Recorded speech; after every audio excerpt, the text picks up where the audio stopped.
Hey kids, you ever notice Yu-Gi-Oh cards have like a lot of words on them?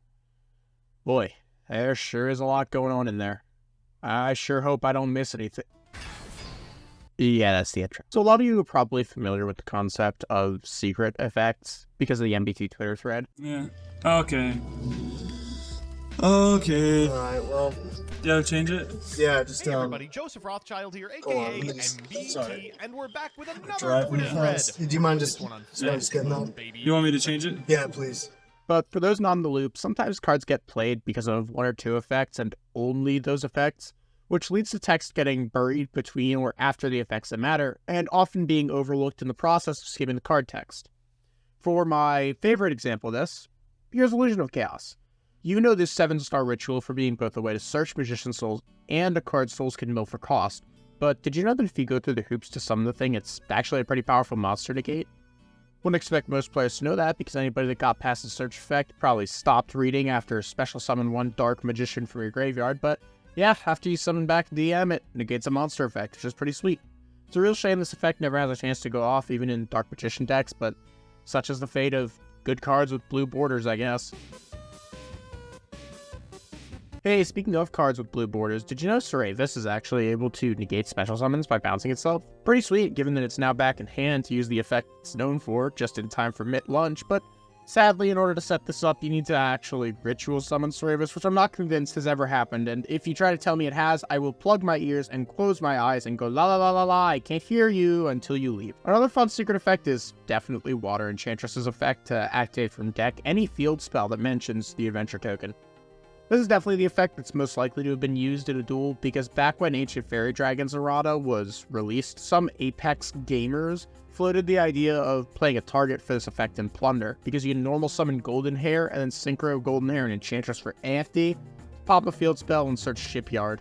Sadly, this never caught on, despite how hard it rips. One set of cards that commonly get used for the wrong reasons are the honorary invoked monsters Artemis, the Magistious Moon Maiden, and Salamangreat Ulmirage. Most people know Ulmirage's effect to tribute itself and protect another monster from being destroyed by card effects, but did you know it also revives itself if a normal summon monster is destroyed by battle? I know my fellow members of Cyberdark crew knew that, but not everybody can be as cool as us, right gamers? Artemis is a bit of a more interesting case because she has the fun effect to search for any Magistus monster while she's equipped to a Magistus, which is quite relevant to Magistus combo structure. But in order to see any line of text that isn't a material line matter, you'd first have to find a Magistus player, and I don't believe those actually exist. They're like the Yu-Gi-Oh equivalent of Bigfoot. There's no solid evidence, just blurry photos. Another twofer comes out of the Drytron archetype. These little stinkers are definitely well known, but they also made me break my solemn vow to never read a Drytron card, so there's no shot I leave them out here. Move Beta Fafnir is a spell trap negate as long as you control Machine Ritual alongside it, but you'll never see that resolved because if Drytron is in a position where it can set that up, it can also do a million other things that just flat win the game, from turn skips to mass negate boards. But if that's not niche enough for your taste, I'd like to turn your attention over to Drytron Fafnir, which is randomly Mischief of the Gnomes, for one monster in particular.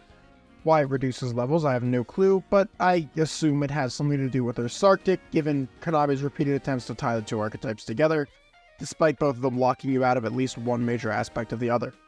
If you know the intended purpose, let me know down in the comments and I'll give you a gold star.